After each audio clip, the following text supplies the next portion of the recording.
As far as I can remember, Yeah. you know what I mean? We've always been close. But that is where I guess you say she really met my father and,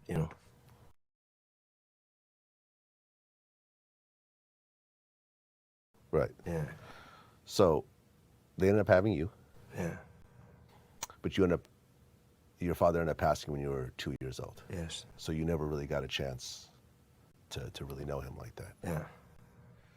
What was it like, before you started getting into music, when you were 5 years old, 10 years old, and you're growing up in this family? Because your father had 11 children. Were you guys all close in the beginning?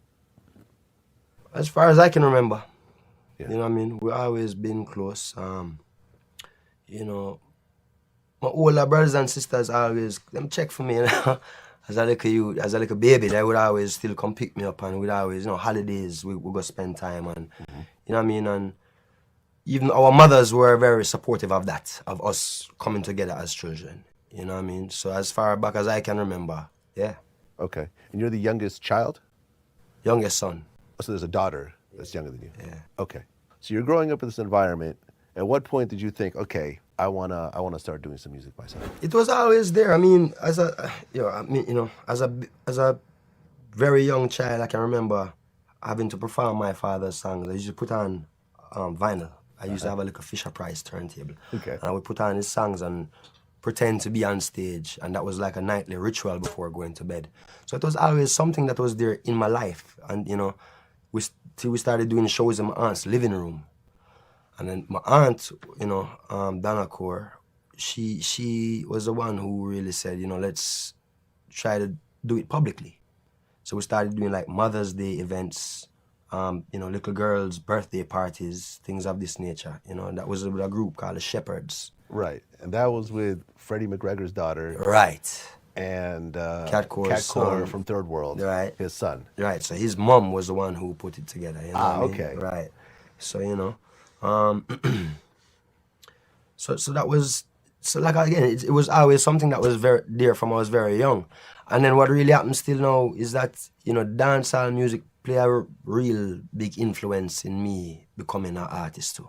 Okay. Because, of course, my family's music was always present, but dancehall music was the first music I started to buy for myself. Yeah. And going to concerts, I would always have the opportunity to go to concerts as a young child.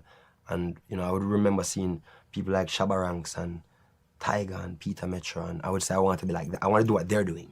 Right. As opposed to saying I want to More be doing what roots. my dad is doing. You know what I mean? Yeah. Okay. Were there, I mean, when you were growing up and you were playing your dad's songs, were there specific songs that you really loved? I can't remember what they were when I was that age. There's, Right. I can tell you, so for me now, I would say I kind of like, in generally speaking, the more darker sounding stuff. So One Love might not always be on my playlist Like personally. Zimbabwe, songs like that? Yeah, and what I mean, top ranking and, yeah. Okay. Were you Junior Gong when you were in the Shepherds, or did that come later? No, that came later. Okay. Yeah. So when did the Junior Gong name come about? That came about really shortly after we stopped doing the Shepherds, shortly after that, because of now becoming basically a solo artist. And again, within the dancehall community, you wouldn't usually use your government name, you know what I mean? So trying to search for an acronym, you know what I mean?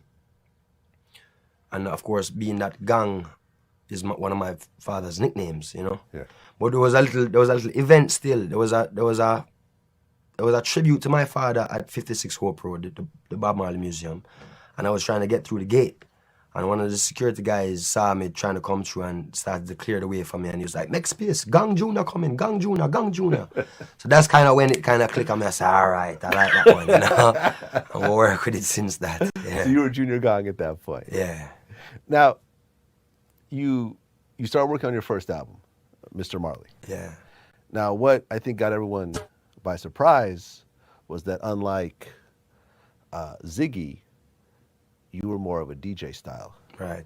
artist, which, you could sort of compare it to rapping versus singing in a way, Right. right? Where a DJ in reggae is the guy on the mic, whereas the selector is the DJ. Exactly. Yes. Right. Yes. So you came out with more of a new style. Was there a reason why you went with that style as opposed to going with like the classical singing style that your brother did so well with? Again, just like I was saying before, because I've grown up with dancehall music as my music, you know what I mean? And again, being impressed by my dancehall heroes and wanting to do what they were doing. So it was really just more because being a fan of rhyming as opposed to singing, you know? Yeah. But you were singing as well. Back then, not really so much. Okay, that you came know? later. Yeah. Mr. Marley comes out, and it had a good reception. Yeah. But the second album, Halfway Tree, comes out, and that wins a Grammy. That wins a Grammy, yeah. So your second album that you put out already wins a Grammy. How did it feel to win a Grammy that early on in your career?